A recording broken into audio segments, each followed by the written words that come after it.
नमस्कार दोस्तों, एक नई लर्निंग के साथ हाजिर हूँ और आज के इस बिजनेस फाइनेंस लर्निंग में इस कंपनी विशेष को लेकर के हम लोग चर्चा करने की कोशिश करेंगे।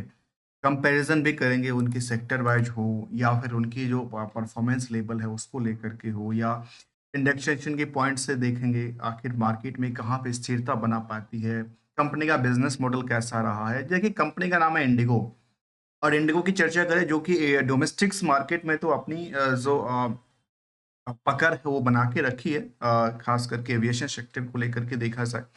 ये कंपनी कहती है कि यदि 85 डोमेस्टिक्स डेस्टिनेशन उनके साथ अवेलेबल हैं, उसके अलावा कहती है जो 35 इंटरनेशनल डेस्टिनेशन की बात कहती है, 650 मिलियन हैप्पी कस्टमर बेस हैं और 400 से ज़्यादा जो है फ्लीट स्ट्रांगनेस की बात कहती है।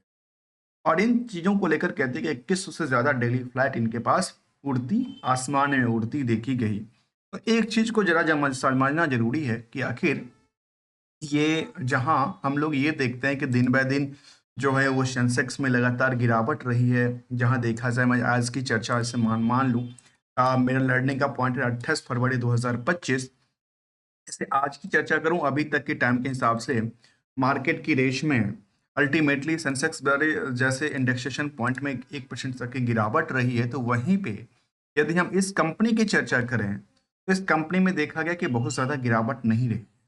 ऑन एवरेज हम चर्चा करेंगे कि आखिर इसमें कैसा रहा है और क्या करती देखी गई। कंपनी का नाम है इंटरग्लोब एविएशंस लिमिटेड और हमने कंपैरिजन करने के लिए कुछ कंपनी के जिक्र करता हूं, जिसमें स्पाइस जेट होगा, ग्लोबल वेक्टराज होगा, जेट एयरवेज होगा और बीएससी के सेंसेक्स की भी हम चर्चा करेंगे, जहां पे पिछले सालों से लेकर के अभी तक की मार्केट की ट्रेंड को जानेंगे। यदि हम इसके मुताबिक देखते हैं तो बुक वैल्यू के मुताबिक जो है वो मार्केट 4600% की रैली क्रिएट करती है। मतलब बुक वैल्यू काफी छोटा सा है, बट इंडस्ट्रियल की पी के मुताबिक ऑन एवरेज आज भी वो स्टॉक जो है सेम रेंज में मिलता देखा गया। बहुत ज्यादा महंगा नहीं है, बहुत ज्यादा सस्ता नहीं है।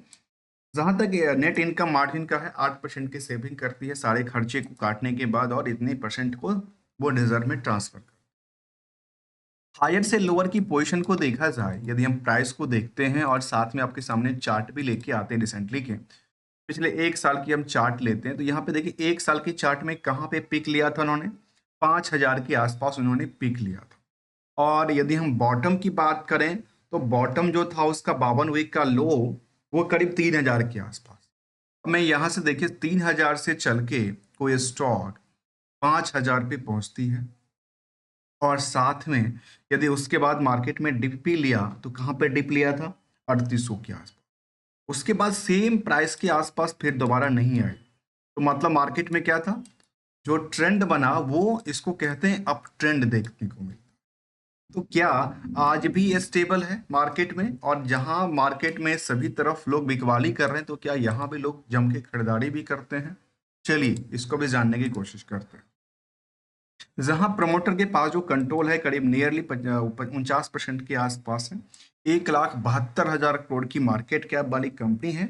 डेट्स काफी ज्यादा है कंपनी के पास, क्योंकि इनके पास कॉस्टिंग काफी ज्यादा लगता है अपनी प्रोडक्ट को सर्विस देने में, क्योंकि एक एक एरोप्लेन्स और एक एक जो हेलीकॉप्टर्स होती है उसकी कॉस्ट काफी ज्यादा होती है। यदि हम इस कंपनी की बात करें जो कि कहती है India largest passengers airlines operating in the low cost carrier, और कहती हैं जो saving 86 destination including the 24 international destination पर भी इनका जो इन्होंने वेबसाइट्स पर जिक्र किया था रिसेंटली की बात, उसके मुताबिक तो उन्होंने ये जिक्र किया कि इनके पास तो टोटल देखा जाए तो डेस्टिनेशन की बात कहती है नियरली 85 प्लस 35, और ये जिक्र करती है और स्कैनर पे कुछ डेटा अपडेटेड की बात भी सबमिट कर।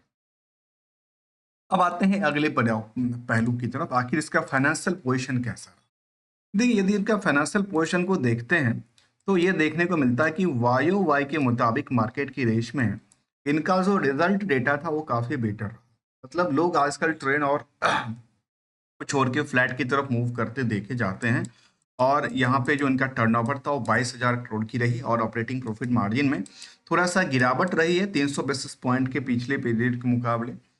और नेट प्रॉफिट में देखा जाए जहां पे वो करीब करीब 3,000 करोड़ के आसपास था, वहां गिर के करीब 2400 करोड़ के आस, मतलब 20% की गिरावट आती है कहाँ पे, नेट इनकम नेट प्रॉफिट में। लेकिन इसके पीछे कंपनी का इंटरेस्ट का जो रिस्क है ना वो काफी ज्यादा बनती देखी गई, जबकि पेड ऑन पेड बेसिस पे कंपनी का रिस्क है बहुत ज्यादा देखने को मिलता है, जो कि अनएडजस्टेबल है from the other source of income को। लेकिन यदि आप पुराने ट्रैक रिकॉर्ड के मुताबिक देखते हैं तो सेल्स अप ट्रेंड है, प्रॉफिट का जो दर है वो भी अप ट्रेंड जाहिर करती देखी गई, बात एक बार कट देखने को मिलता है। स्टॉक प्राइस सीजीआर आज भी करीब करीब 41% से ज्यादा जिक्र करती है, तो रिटर्न ऑन इक्विटी बिल्कुल साइलेंट बैठी है, क्योंकि इसका इंट्रिंसिक वैल्यू नहीं आती, क्योंकि कंपनी में देखेंगे तो इंट्रिंसिक वैल्यू कितना था 778 के आसपास, तो उसके मुकाबले मार्केट जो था मुझे कितनी बड़ी रैली क्रिएट कर चुकी है। यदि अब इनकी परसेंटेज वाइज देखने की कोशिश करेंगे जो आखिर कितनी परसेंट गिरावट दर्ज करती है, और पिछले 6 महीने की ट्रेंड को जानने की कोशिश करें, जहां लगातार बिकवाली का प्रेशर रहा है एफआईडीआई को लेकर के, क्योंकि उसका जिक्र हमारे सामने गूगल फाइनेंस की हेल्प से हमने लिया है, जहां 6 महीने से लगातार बिकवाली का प्रेशर रहा है। वहां पे इस कंपनी की पास जो हम बात कर रहे हैं, जिसका नाम इंडिगो की बात कर रहे हैं, उसमें केवल 8% की गिरावट रही है, जबकि स्पाइस जेट, ग्लोबल विक्ट्राज, जेट एयरवेज और बीएससी के सेंसेक्स की मेन इंडेक्सेशन पॉइंट में ऑलमोस्ट देखा जाए तो 10% से लेकर के 30% तक की भारी गिरावट रही। वहां पे इन कंपनी की गिरावट में बहुत ज्यादा असर नहीं करती देखी गई बाकी कंपनियों के कंपैरिजन से। अर्थात कहते हैं जो गिरती गिरती हुई मार्केट में भी स्टेबल है, और स्टेबल है तो फिर समझना, चलिए अगले पड़ाव की तरफ चलते हैं, जहां पेयर से कंपेयर करते हैं आखिर इनका रिजल्ट का डेटा कैसा। यदि पीयर्स के मुकाबले इसके हिसाब से कंपेयर करते हैं तो लगता है कि सर बहुत ज्यादा महंगा नहीं है, आज भी सस्ता रेटों में देखने को मिलता है। जो प्रमोटर्स होल्डिंग से लेकर के एफआईडीआई की होल्डिंग है वो लगातार बनी हुई है, 24% से 21% तक एक बड़ी होल्डिंग है आम निवेशकों के पास, तो मुझे लगता है कि मुट्ठी भर की होल्डिंग है, और उस मुट्ठी भर की होल्डिंग में करीब करीब 2,75,000 के आसपास निवेशकों का इंटरेस्ट जुड़ा हुआ है। एफआईडीआई की भूमिका में देखिए, यदि डीआई एफआई ने बिकवाली भी किया था दिसंबर के पीरियड में, तो डीआई ने उसको लेके खरीद लिया, क्योंकि डीआई को ये बड़ा काफी अट्रैक्टिव लगता है, और डीआई में चाहे वो एलआईसी हो, चाहे वो वेस्ट ब्रिज हो, चाहे एसबीआई की कुछ फंड हो, चाहे आईसीआईसी की चाहे वो आईसीआईसी का फंड हो, ये सारे फंड यहाँ पे एक्सिस म्यूचुअल फंड हो, ये सारी की सभी बड़ी दिग्गज जो फंड हैं वो यहाँ पे बैठे हुए दिखते हैं। रिसेंटली यदि अपडेट की तरफ चला जाए तो कंपनी का जो अपडेट निकल के आया था, अभी इनके पास एक टैक्स को लेकर के एक दिन पहले पेनल्टी का जो जीएसटी वाले ने दिया होगा, क्रेडिट डिनाई कर दिया है टैक्स को लेकर के, और ये अक्सर होता रहता है, जो बड़ी कंपनियां हो वो भी अपनी बुक्स में टैक्स को ऊपर नीचे करती रहती है, जहां पे 13 लाख 14 लाख मान लेते हैं, 14 लाख की टैक्स क्रेडिट डिनाई कर दिया है डिपार्टमेंट ने, उसको लेकर उन्होंने जिक्र किया। रिसेंटली यदि हम अपडेट की बात करें तो कंपनी ने जो अभी रिसेंटली इक्विटी ऑफ अलॉटमेंट भी किया था, वो जो कि रिगार्डिंग उन्होंने अपडेट दिया था, जहां पे अपने एम्प्लॉय को लेकर के ईएसओपी के थ्रू उन्होंने अलॉटमेंट किया था। रिसेंटली यदि एक चीज और देखा जाए कंपनी में, जहां हम इनकी इन्वेस्टर प्रेजेंटेशन को जिक्र करते जो कि 24 जनवरी में आ गया था, अब तो फरवरी है, मैं काफी लेट से इसको स्टडी कर रहा हूँ, लेकिन कोई फर्क नहीं पड़ता स्टडी आप कब कर रहे हैं। अब इस कंपनी को लेकर देखा तो कंपनी कहती है कि इनके पास 31 जो कि दिसंबर 24 तक का डेटा आया था, उसमें इनके पास 437 फ्लीट की बात कहती है। उसके पहले इनके पास जो फ्लीट थी 410 था, उससे पहले इनके पास जो है वो करीब 358 फ्लीट थी। तो आजकल इनके पास जो फ्लीट है फ्लीट काफी ज्यादा हैवी है, उन्होंने अपनी बिजनेस को बढ़ाने के लिए फ्लीट को लगातार लेते जा रही है। कहते हैं जो ऑन्ट जहाँ फाइनेंस पे है, लीज पे है करीब 53 351 जो है जो कि ऑपरेटिंग लीज पे चल रही है, 33 जो है वो डंप लीज पे चलती देखी गई। तो ये इन्होंने जिक्र किया, जहाँ पे इन्होंने लगातार अपने बिजनेस में जो फिट की जरूरत है वो लगातार बढ़ाते जा रहे हैं। ऐसे क्वार्टरली रिजल्ट को जिक्र जिक्र करती कि इनका जो परसेंटेज ऑफ ग्रो रहा, उसमें कहती है कि क्वार्टर ऑन क्वार्टर को लेकर के, जहां वाई के बेसिस पे आ, जो रिवेन्यूज पोर्शन था एएसकेस को जिसको देखा जाए, जहां पे इनका करीब 12% की वृद्धि होती है, जैसे कैश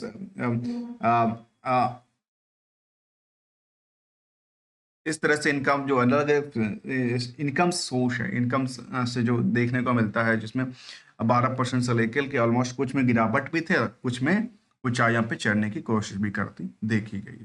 तो ये कुछ पहलू था जहां पे हमने इनको समझने की कोशिश किया, जहां पे इन्होंने अपनी फेवरेबल एडवर्स को जिक्र करती देखी गई। और ऐसे कैश और रिबीटाज हों, कैश एंड डेट्स बुक्स की बात किया जाए, जो कि दिसंबर 24 तक इन्होंने जिक्र किया कि फ्री कैश जो है 289 2,89,000 मिलियन का बात कहती है। और इस तरह से इनके पास कैश जो वैल्यू है वो भी लगातार फाइनेंशियल परफॉर्मेंस को जिक्र करती है कि इनका जो टोटल रेवेन्यूज हैं उसमें ये जो फिलहाल आया है उसमें उन्होंने लगातार बेटर टू बेटर की तरफ इशारा देती है। तो ये इनका कारोबार जो है लगातार बढ़ती देखी गई, चाहे क्वार्टरली डेटा को देखा चाहे वो ईयरली डेटा को। तो आखिर इसमें सवाल क्या बनती है कि आखिर क्या कंपनी आगे चल करके बेटर परफॉर्मेंस कर सकती है? जी हाँ दोस्तों, कंपनी में रिस्क नहीं दर्ज करती है, और रिस्क इसको लेकर के केवल ये जिक्र करता है कि प्रमोटर का होल्डिंग थोड़ा सा कम है, लेकिन कोई फर्क नहीं पड़ता क्योंकि अभी भी 50% के आसपास होल्डिंग बनी हुई है। जो रिवार्ड की एक्सपेक्टेशन है काफी ज्यादा जिक्र करती देखी गई है। वहीं पे कंपनी की यदि ईयरली ग्रोथ की तरफ हम कुछ रेगुलर इनकम की तरफ देखें जो कंपनी देती लेती होगी, उसके हिसाब से कंपनी ने लगातार 2019 तक दिया था, लेकिन 19 से 5 साल हो गया, उन्होंने 1 रुपए का फूटी कौड़ी नहीं दिया अपने निवेशकों को। बट यदि कंपेयर हमने किया क्योंकि बीएससी सर्विसेज इंडेक्सेशन की पॉइंट ऑफ व्यू से, बीएस सेंसेक्स के पॉइंट ऑफ व्यू से, तो उसके मुताबिक मार्केट में सेम डायरेक्शन में कई बार मार्केट में उछलता कूदता देखा गया। तो मार्केट में ये अच्छी खासी रैली भी देखने को मिलता है। तो ये हमने इसको देखा। जहां एक साल की बात यदि करें मार्केट के ऑनर ग्रोथ देखा जाता है, एक साल में जहां पे सभी कंपनियों में लगातार बिकवाली का दौर देखने को मिला है, जहां पे कुछ कंपनी को हम एक्सेप्शन के तौर पे छोड़ते हैं, जहां पे ग्लोबल विक्टराज में करीब 101% की उछाल रही थी। बाकी स्पाइस जेट हो या फिर जेट एयरवेज हो या फिर बीएससी के मेन सेंसेक्स ही क्यों ना हो, उसमें 2% की उछल कूद किया था, तो यहाँ पे 41% की उछल कूद करती हुई देखी गई। ये हमने इसको समझने की कोशिश किया इस कंपनी को लेकर के। जहां पिछले 5 सालों की रैली को देखेंगे तो कुछ कंपनी ऊपर कुछ कंपनी नीचे, तो अब ये भी जिसका नाम है इंडिको 240% की रैली क्रिएट कर चुकी है, और दूसरे नंबर पे ग्लोबल वेक्टरा जो 360% की रैली क्रिएट पिछले बॉटम पीरियड से। और कुछ ऐसी भी कंपनी थी जिसमें सोचिए गिर के कहां से कहां आकर के खत्म हो जाती है, और ये एक सिचुएशंस कहती है। हमने इसको समझने की कोशिश किया, जानने की कोशिश किया। अब आखिर एक सवाल आती है अक्सर, जो हम टारगेट कहां तक लेके चलें और एशल का यूज कहां पे। देखिए दोस्तों, टारगेट जहां मार्केट में आपके विपरीत कामकाज हो और क्या जो चीजें हैं वो आगे चल करके यदि ग्रोथ देता हो, यदि उनकी फंडामेंटल स्ट्रांग हो, तो वो एक रहना भी वो इसको होल्ड 2-4 साल किया जा सकता है। अदरवाइज एसएल के साथ निकलना ही बेहतर होता है। और यदि प्रॉफिट बनती दिखे कभी भी, अपने कैपिटल को तो निकालना का कोशिश ही करती रहना चाहिए। बाकी मार्केट की पैसा है, मार्केट में रहेगा तो वो कुछ वृद्धि ही करेगा, और उससे मार्केट में स्टेबिलिटी भी बनी रहेगी। मिलेंगे कुछ नई लड़ने के साथ, तब तक के लिए विदाउट कोई ट्रेडिंग एडवाइजरी और नोट को लेकर के। Thanks for the joining.